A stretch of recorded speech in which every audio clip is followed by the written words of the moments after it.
Okay, so we are at the Mishnah 94b, towards the bottom of the page. And Donna, we're going to mention briefly today 7 ingredients they used to launder the clothing, but it's found more in Mesechus Nida, I believe, 61b, 62a, around there. So for more laundering pleasure, you can search there. Here we go. Beged sheyatza chutz l'klayim. So a piece of clothing that got blood on it that exited the courtyard. Klayim means curtains because they used curtains in the tabernacle, but once they had the base of Mikdash, it wasn't curtains anymore, it was walls. So outside the courtyard, what do you have to do? You have to launder it inside. So nichnas umechapsto. You bring it into the courtyard and launder it there. Makom kadosh, in a holy place. Nitma chutz l'klayim. Let's say the garment became impure outside the courtyard. So now you can't bring in something impure. Good morning, Jules. Morning. We just started. Don't worry. Let the game. Don't do it. Make Rabbi Deichman do it. He has time in the morning. He can do it. Oh. Yeah. So if it becomes impure, so you're stuck because you can't bring in something impure into the courtyard. At the same time, you have a mitzvah to launder out the clothing and get the blood out. So what do? Simple solution. You rip it, you tear the garment. Now that you tore it, it's no longer fitting to be used as a garment. So it's no longer a garment. Therefore, you got rid of the tameh, its impurity, and now you can bring it in. Nichnas umechapsto makom kadosh. Only going to be impure as long as it's a garment. But if it's not a garment because you ripped it, so then it's no longer going to be impure.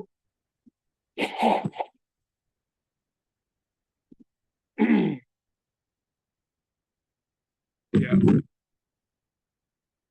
Okay, next part of the Mishnah. A kli charis, an earthenware vessel, which is right in the middle of the Mishnah. Kli charis, a earthenware vessel, sheyatza chutz l'klayim, which also it leaves the courtyard and it now has a chatas inside of it. It got absorbed with chatas. So that can't stay overnight. So what do? If it stays overnight, then the parts that got absorbed are going to be no, sir. That's a violation. So what do? You also have to bring it in. You can't break it outside. Nichnas, the shovro, the makom kadosh. The breaking of the earthenware vessel also has to be done in a holy area inside the courtyard. Now, what if it became impure? Now you're in your conundrum again. You can't bring in an impure vessel into the courtyard. At the same time, you've been mitzvah to break it inside the courtyard. So what do? So you basically remove it from being a usable vessel. How do you do that? No quote. You make a hole, and now that it's a hole, so it can't contain things anymore. They're going to spill out. V'nichnas. Then you bring it into the courtyard. V'sho roba makom kadosh, and then you break it in a holy place. Klina choshas. When you have the copper vessels, sheyatza chutz l'klayim, they also contain inside of them chatos. And if they contain chatos inside of them, they got absorbed with a sin offering. If you leave it overnight, it's going to be no sar. That's not good. So what do? You got to bring it in. Nichnas, bring it in. Umorko v'shotfo, and you have to wash it and purge it in a holy area. It's my the God impure. You're back there conundrum. You can't bring in an impure vessel, and at the same time, you have to purge it, and you can only purge it in a holy area. So what do? So you got to remove part of it. You got to break it, or take away part of it that it doesn't become usable anymore. Bring it in, wash it, and purge it in a holy area. So basically, we have 3 things here. We have clothing, it has to be laundered. That's one. We have earthenware vessels that we're worried have an absorption of chatos in it, and therefore they can't be rained overnight. Those only can be broken. And then you have regular vessels, the copper vessels, which have to be washed and purged. And if they become impure, then you have to sort of diminish them from their usability. So, okay. Now, Says the Gemara, Maskef Ravina. So we are. Yeah, you good? The bottom of 94b at the Gemara. Right there. No, right there. 94. We can go back to 84. Oh.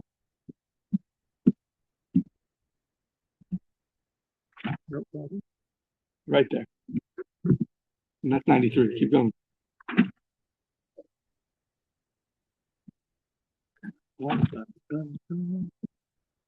Keep going. 94b.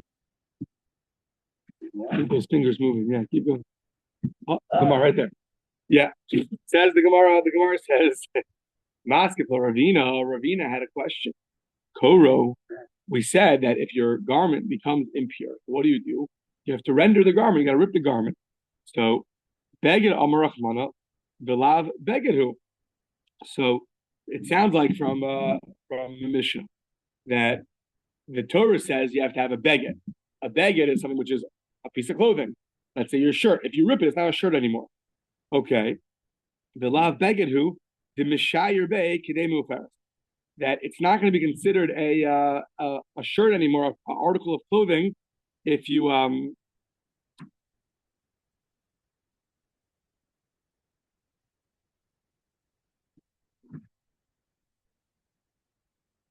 unless what remains of the clothing is the Mishayer Bakademu Ferris. Kedemu Ferris is if what remains is enough to attach it to something, so it has enough cloth, enough of the clothing to be attached to another garment as a patch, let's say. I know that's how I translate it, as a patch maybe. So that's going to be still enough to be significant. So iron on. Right. That's so unless you do it all the way, you tear it all the way that you don't even have enough for the patch. So unless you do that, it's still going to be fitting. So says the Mar'ini, is that really true though? V'hamar of loshna ella shire bakadei muferes. Shalosh shire bakadei muferes. Aval shire bakadei muferes. Chibur have. So on the one hand, it sounds like from our Mishnah, just ripping it should be fine because it's no longer a beged. Once you rip it, it's no longer clothing. At the same time, though, if you leave over enough to patch it, that is fitting. So, and then Rav Huna says you have to make sure you rip it enough that not even a mu'uferis is left. So you're stuck. Imagine you have a shirt. So now your shirt, how much you have to rip your shirt? That's not a shirt anymore. Not so much, right? But at the same time, you still have a large amount remaining that you can patch onto something else. So the Torah says beged, clothing. Once you rip your shirt, it's no longer clothing. At the same time, you have a significant amount that you could use to patch onto something else. And so that would be good. And Rav Huna says that you can't even have that amount. But that's very far removed from what's a beged. A beged is a piece of clothing. Why do you have to have so much that not even the littlest amount to patch onto something else? That's like a big stringency. So which one is it? Do you have to have no more, not be considered a clothing anymore? Or do you have to have such a rip that it won't even have enough to patch onto something else? So says the Gemara, really one's biblical and one's rabbinical. It says the Gemara on the Aval Shai Bakadei Mufaris Chibur Have. Question on the next page, the Gemara says Midirabbanan, meaning biblically you're right. Once you tore it, so it's no longer clothing. However, there's a rabbinic enactment that you have to keep going until it is not, there's not even enough to patch onto something else. Why? So Rashi says because we're worried that you're not going to do such a good job ripping it. So this way, you rip it all the way until it doesn't even have a patch remaining. But biblically, you don't need that to not be considered a garment. So both are true. One's biblical and one's rabbinic. Now, to earthenware vessels, so them you have to bring into the courtyard and break them. If they become impure, you got to make a hole in them and then bring them in. Because once you make a hole in them, they're no longer usable vessels. So, same kind of question as we just had. Kli Amar Rachmana. Kli Amar Rachmana.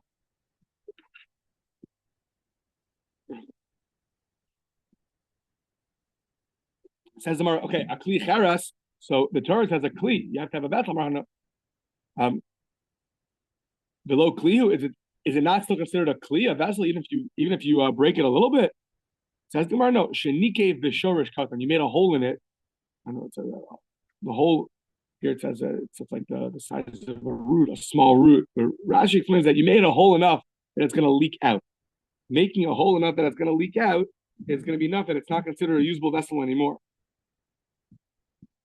So that's going to be enough. So that kind of breaking it. So if it becomes impure and you're stuck, you can't bring it in because you can't bring in impure things to the courtyard. At the same time, though, you have to bring it in and break it. What do? You make a hole enough that it's going to start leaking out. So that's already not considered a vessel, for a usable vessel. That's enough that you could bring it in, and now you can fill the mitzvah breaking it.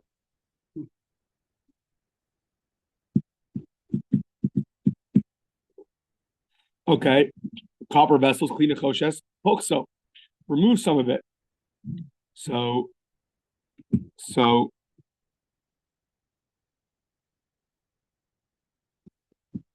Sorry. Let's go back for a second. This question, Kli Marchana below Kli, who says the Gemara. Sorry. So like this, you have to bring in the vessel and break it because it's a vessel that has some remaining chatas sacrifice in it. You got to absorb. Mm-hmm. If you remove part of it, then it's no longer a vessel. Then you don't have a mitzvah of breaking it. Same as before. That if you rip the clothing, you don't have to bring it in anymore and launder it, because it's not a clothing. So before by the clothing we said, no, it's still enough of a clothing because it has a patch. So let's just do that again. That before it says it's a clothing. If it's outside and it's impure, you rip it. If it's ripped, it's no longer clothing and there's no mitzvah to launder it. So before the Gemara answered, no, you left enough of a patch that you could still use it to attach to something else. So it's still considered technically clothing. That was the first answer. And that you have to bring in now to the courtyard and you have to launder it.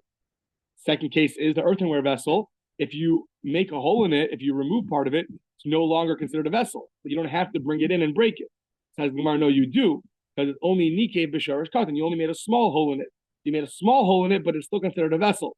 So it's not so usable. So you're going to remove it from its impurity. At the same time, though, it's still enough of a vessel. You have to bring it in and break it. Same thing, clean the choshes, a copper vessel, you have to break it, so remove part of it. Says the Gemara, if you remove part of it, v'halav klihu, it's not considered a vessel. So then you don't have to go and wash it and purge it because it's not a vessel anymore. Says the Gemara, no, derutziv mirtzav, you went and you hammered it together. So even though you removed part of it, but then when you brought it in, you hammered it together, and now it is a vessel, and therefore you have to wash it and purge it. So 3 cases of where they're impure, you do something to it to remove the impurity. Once you do that, then what's the point of bringing it back into the courtyard to either clean it out or break it or launder it? It's no longer a clothing or a vessel. Answer is no. You're in the middle. You did enough to it that it removes the impurity, but not enough to it to remove its status of clothing or its status of being a vessel, and therefore you still have a mitzvah to launder it, to break it, or to wash and purge it. Okay.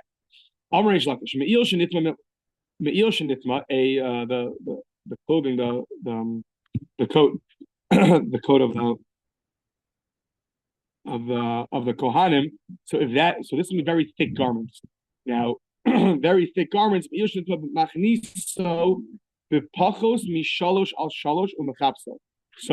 the coat that got impure, it got tamei.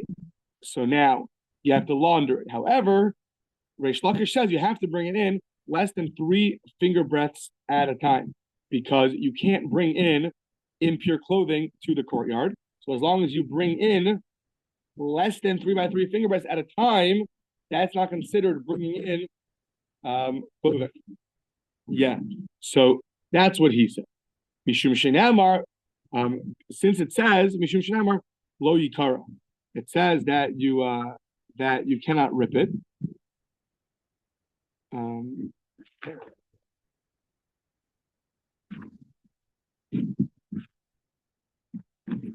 Yeah, you cannot tear it.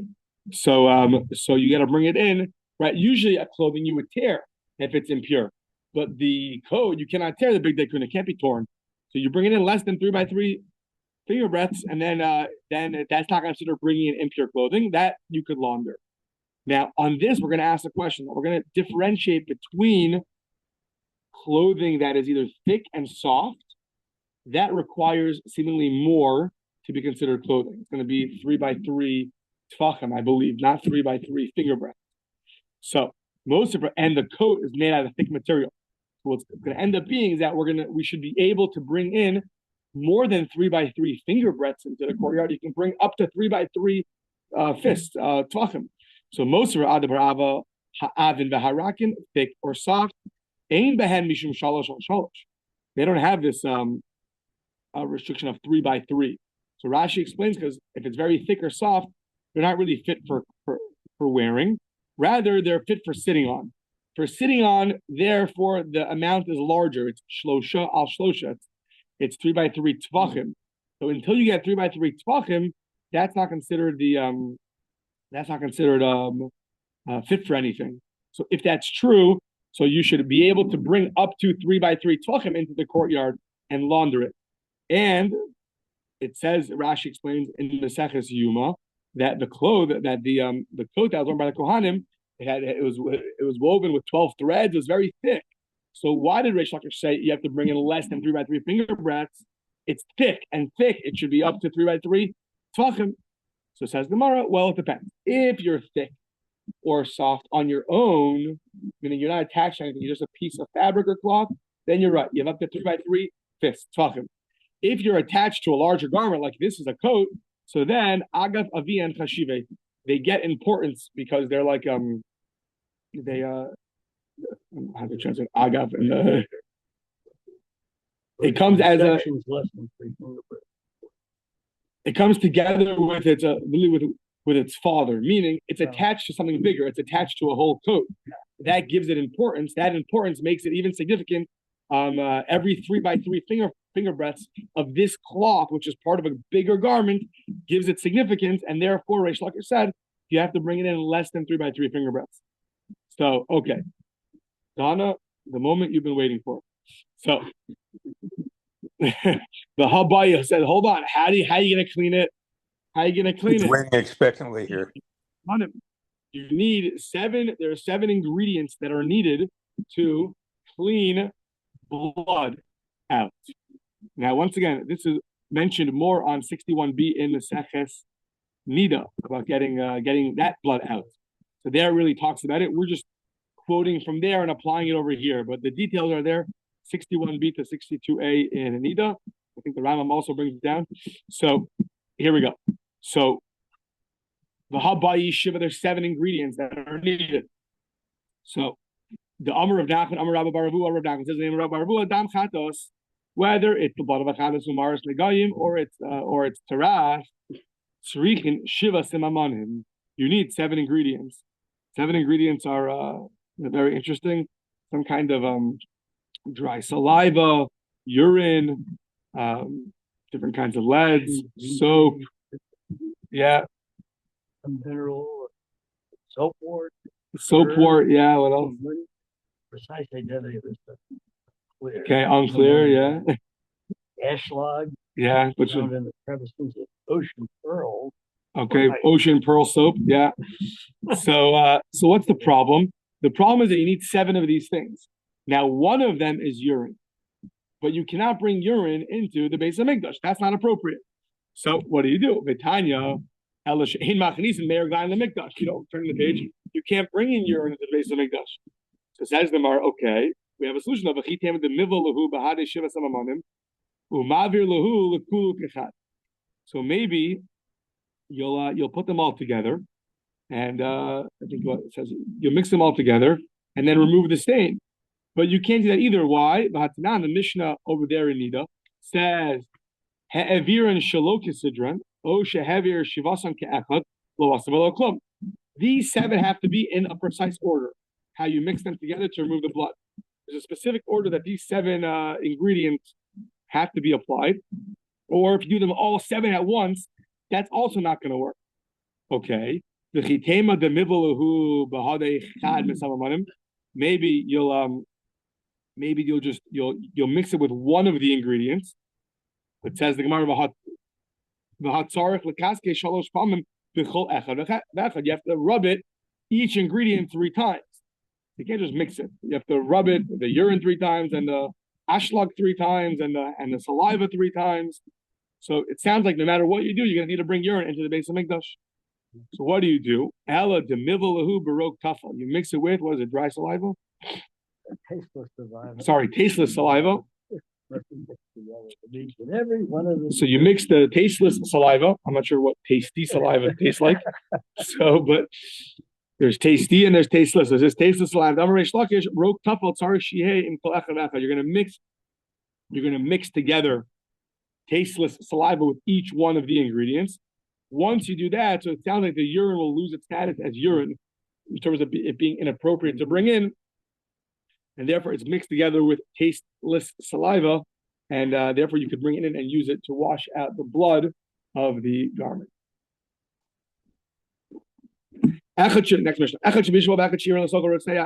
Whether you cooked in the vessel or you poured, it sounds like you poured broth or something, hot broth into it.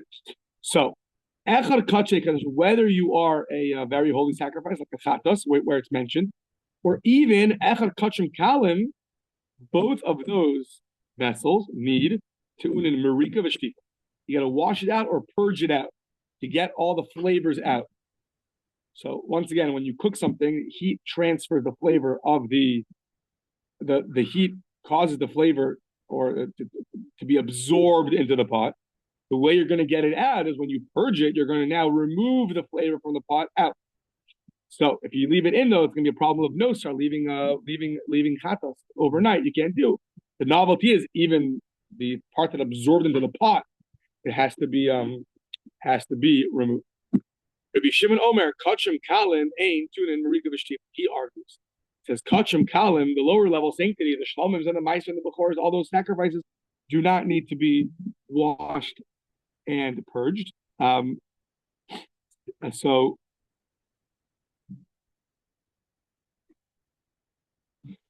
Rashi points out, what does that mean that Rabbi Shimon doesn't require this? What happened to the violation of nosar? So,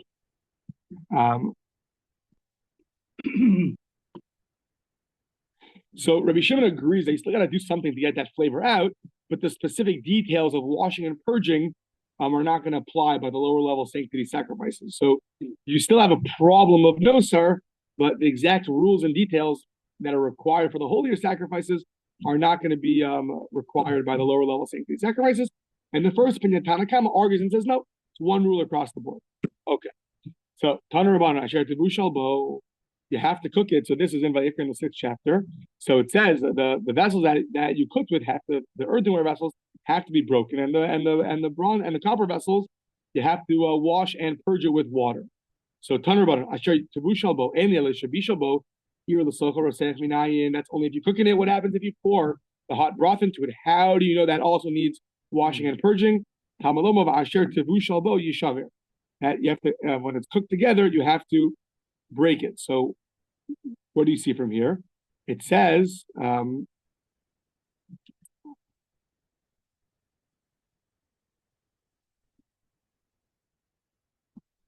think it's tevushal bo, the word bo. Rashi says that it could just say, im kli cheres tevushal yishaver. If it cooks in it, then you should break it. What's bo?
Okay, sorry about that. Sure it happens. Okay, so Blair number Chama, you have it suspended in a skillet. Probably you put your steak on the metal thing you use. Not a skillet. Yeah, where you put on the metal when you put the meat on the metal. Oh, a skewer? A skewer, yeah. Skewer? A skewer, yeah. So it's hanging. Let's say it's hanging on a skewer. So and it's hanging in the airspace of the oven, and that's how it's cooking. So it's not touching any of the sides, getting absorbed in there, but it's cooking in that oven. So Mahu, what do you say? Abishal ubilua hu de kapid rachmana. Maybe the Torah is specifically stringent about things that are cooked and absorbed. Here it's cooked and not absorbed. Or maybe even if it's cooked and not absorbed, still you have to do washing and purging. So Amarava Tashma Echad Shabishabo Bakat Sheir Lasoko Roseh Balua below. So Echad Shabishabo, whether you're cooking it or you pour in the hot broth, Bakat Sheir Lasoko Rosea. Both of those are going to require washing and purging. Says Rava from this brisa, Balua Below Bisha Lokami Baila. If it's absorbed but not cooked. So I don't know, what's that case? Is that just pouring hot broth in? Something's absorbed and not cooked.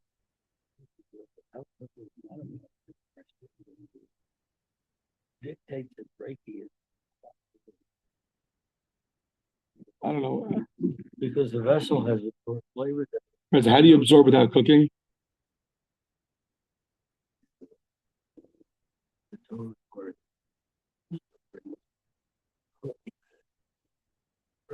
Or even if the flavor is absorbed into the vessel, pouring rather than After pouring, okay. So you didn't cook in it, but you just poured in it and then poured it in. Let's say the walls right away. You poured in it and then so let's say you have hot. Okay, I guess that's the case. You have hot broth or something like that, and you pour into the vessel. You didn't cook anything. You didn't light the fire, but now the heat of what you poured in will get absorbed. Fine, good. So below bishul, absorption without cooking for sure is going to need washing and purging and breaking. Look, we boil it. Where do we ask it for? Bishul below bilua. The other way, that's what we're asking. If it's cooked without being absorbed. So that's our case where it's hanging in midair. Mine. So Tashma, Damar of Nachman, Amar Rabba Ravua, Kanur Shel Mikdash Shel Matekas Haya. The oven in the base of Mikdash was made out of metal. Now, the Yisakadaitov Bishul below Bilua, low kapid, if the Torah was not strict about cooking without absorbing, meaning if cooking without absorbing was fine, so why do you need to have a metal oven? The oven shel cheres. Have a earthenware oven. So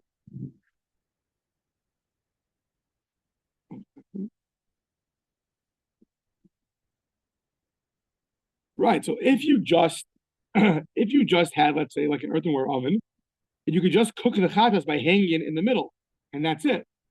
The assumption is the fact that Torah required a metal oven was because even in the case where you would hang it in midair, that would still require breaking. That would require breaking of the vessel. So only an earthenware vessel requires breaking. If you're strict about cooking without absorbing, so then if you would use an earthenware vessel and any cooking inside the oven, even if it doesn't get absorbed because it's hanging in midair, if that would be something which the Torah was strict about, you would have to continuously break the oven at the base of Mikdash. So therefore, we're trying to prove that you see that we are strict about cooking and not absorbing. That's why we use a metal oven. Metal oven, okay, you just wash it out. You have to break it. So that's the assumption. So the answer is no. We have leftover flour offerings that have oil that are also cooked in that oven, and there for sure is cooking and absorption. Viga bishul ubilua. The flour offering has I think it's the oil. It has the oil that gets absorbed inside. So we for sure have. You can't avoid absorption. You can't just have cooking without absorption by hanging in the midair because you have these flour offerings, the leftover flour offerings that need to be baked in the oven, and that's for sure going to have absorption. So that's why we didn't have an earthenware vessel. So You cannot bring a proof from there. What would be with cooking without absorption, because the metal oven at the end of the day also had absorption, so we had to use metal. We couldn't use earthenware. So therefore, Avdina Shalmadakas, we made a metal oven. Fine. Now, Hahu Tanura, the Adchu Beitichia. So you have this oven. Now, what would they do? Interesting. They would take permitted fats, and they would coat it on the side of the oven, the fats of the tail, and they would bake the bread. After they would coat it, they would bake the bread in it. So now you have fats, fleshik, with meat, right? And now you're baking bread. So now, Hahu Tanura the Adchu Beitichia, Asra Rabba Bar Ahiloi L'Michla L'Rifta L'Yolam. So it sounds like any bread that's going to be cooked in that oven, even after it's been heated up again. I mean, usually when you heat up the oven for a second time, it's going to remove the flavor from within the walls. But he prohibited any bread cooked in that oven to eat, even if it's already been afterwards. You've baked in it, because he holds that it's the fats is never going to leave, and therefore it's always going to be meat. It's kind of a meat flavored bread. So why did he do this? Afilu b'milcha, even if you're gonna have it salted, which is gonna remove some of the flavor, doesn't matter. Why? He's worried you're gonna eat it with this dairy dip. Eating it with the dairy dip is gonna be something which he's very strict about. So he holds that if an oven is coated with this fatty tail, it's coated with a fatty tail, even if it's already heated up numerous times afterward, which usually the fire will purge the oven from its flavors, he holds it's not going to leave. It's too much absorbed in the walls. Therefore, all bread that's cooked in such an oven is going to be meat, and therefore you should never eat it, because we're worried you might eat it with milk, and that's going to be eating meat and milk. Okay. So, Meisvei, now we're asking, Ein loshin esa isa b'chala. So, when it comes to kneading, so ein loshin esa isa b'chala, we're not going to knead the dough in milk. Okay. If you do, kol hapaskula asura. If you do knead the dough with milk, so all that bread is going to be prohibited. Dairy bread, prohibited. Why? Mipnei hergel avera. Because one might get accustomed to doing an avera. Which avera would get accustomed to doing it? Eating that now with meat. You have dairy bread now, where you're going to eat it with meat. So that's one case. Kiyotzebo, similarly, ain tashin as a tanner ba'olya. You should not coat your oven with the fats, not chalev, but with permitted fats, like of the tail of the sheep. The tashin, if you do, kol paskula asura, all the bread cooked in that oven is going to be prohibited. Ad shiyasik as a tanner. But it's explicit in the brisa until you heat up the oven again. Once you heat it up again, then it's fine, because that heat removes the fats from the walls of the oven. Therefore, when you cook bread in afterwards, so you cooked it once with the fats, you heat it up again, left it on, I don't know, for fun. Then the third time you put the bread in, so now you're not worried anymore that the bread is going to be meat. Rather, it's going to be parv. So what do you have? An explicit brisa against the ruling of Rabba Bar Ahilai. What happens when it happens? Tiyufta Jabar Ilai Tiyufta. He gets knocked out. A double KO. Yeah, he can't get back up. Bring on the blood torch. That's right. Okay, so now after he got rejected, so Amai, why? Amai Amarav, why did Rav say? Kideros the Pesach Yishbru. Why did he say that pots that were used, pots on Pesach have to be broken, because we're worried they're going to have chametz in them, even if it's been cooked up many times already, and the chametz has been removed from the walls. We just told you that after it's been heated up again, we're not worried about what was there beforehand. So Amar Le Rav Mo Kila Lahahi B'Shel Matachetz. So you can establish that he's talking about metal. I guess metal is much harder to get out. But how to explain it? Metal is Referring to metal,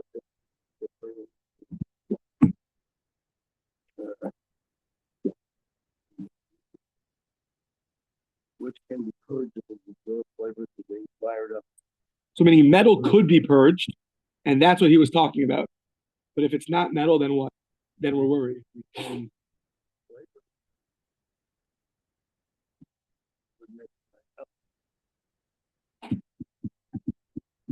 Seeking to purge a pot by subjecting it to fire when making fire outside the pot, not inside. That's coming up next. That's the next answer. What was the first answer? Which can be purged of its absorbed flavor through being fired up. Right. Earthenware, however, will retain some of the good flavor. So metal, once it's cooked, whether it's fat or chametz inside or whatever it is, once you fire it up again, the flavor gets removed. And that's what we mentioned earlier. Rav, who was worried about chametz in the pots on Pesach, was talking about earthenware pots, not metal pots. That's one answer. V'bais ema betoner shel cheres. Maybe we're talking about both cases are going to be earthenware. Betoner shel cheres zeh yisigum mibipnim, v'zeh yisigum mibachutz. One's a pot, one's an oven. In oven, the flame is from within. So even earthenware, but from within, it's going to get the flavor out. A pot, you're doing it from the outside. The outside, you're trying to get it out from the outside. That's much harder. So that's the difference. Before we said it removes it, it's going to be from the inside. A pot is from the outside. So says the Gemara, okay, why don't you take the pot and do it from within? Blowtorch. Make a little fire inside the pot. So says the Gemara, no, it's going to break. Dimitri, we're worried that's going to break. Therefore, Hilkach, Hayi Kubya. So therefore, this this tile ring. Tile ring. Tile ring. Yeah, it's like the top of the pot. It's like a rim of a pot that sometimes a person will coat it with oil and bake bread in it. So that ring is sikumi b'chutzu v'aser. It gets cooked from the outside, therefore it's going to be prohibited because it's hard to get it out. So, okay. So now, Ela Kederus Shel Mikdash Amayi Shabru. So hold on. Why are we breaking earthenware vessels at the base of Mikdash? We have a way out. Why don't you just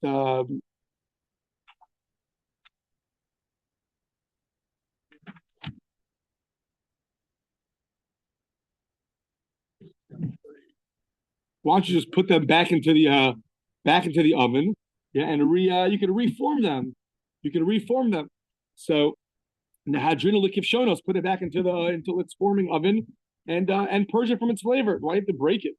Amr B'Zeir Lefisha Ein Osin Kivshonos B'Yushalayim. You don't make what's the word for you for kill? Yeah, what's kill? Kill. Like that, a very hot oven. You don't make what's it called? Kill. Kiln. Okay, you don't make these hot ovens in Yerushalayim because of their smoke. It's gonna be too much smoke, and therefore it's gonna take away from the tourists. Who cares if it's too much smoke?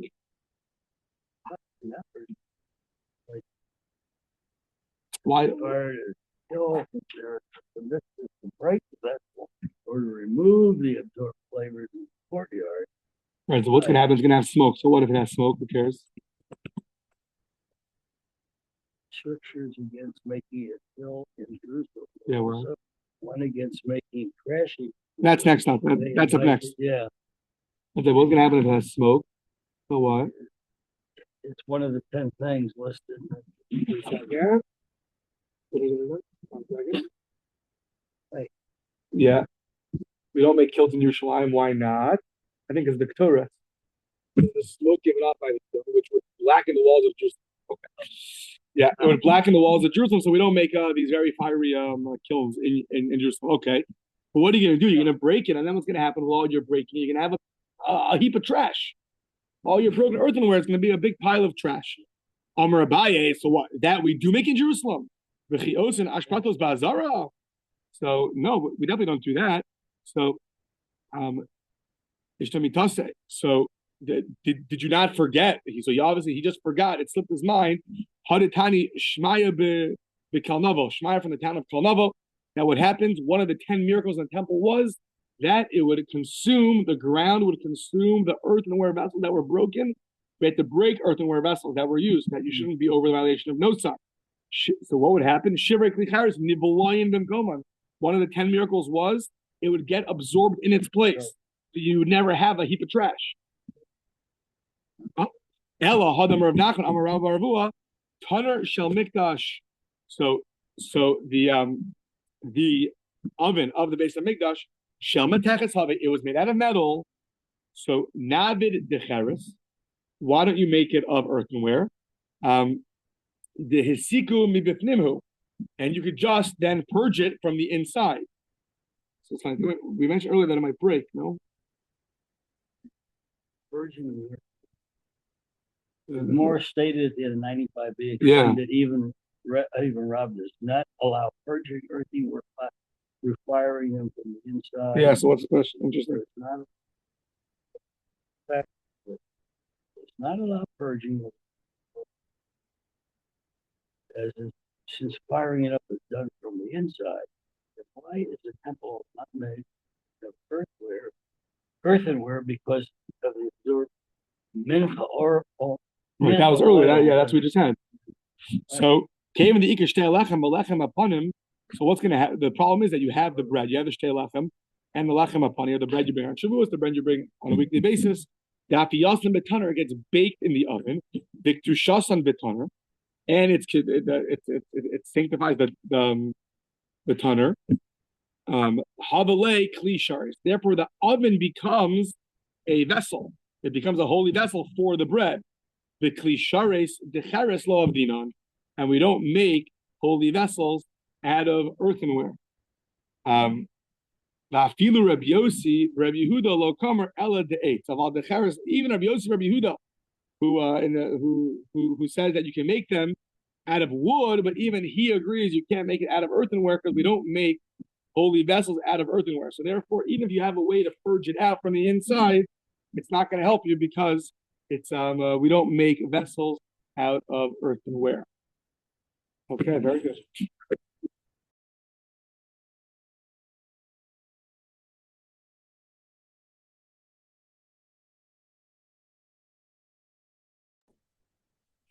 What time tomorrow morning?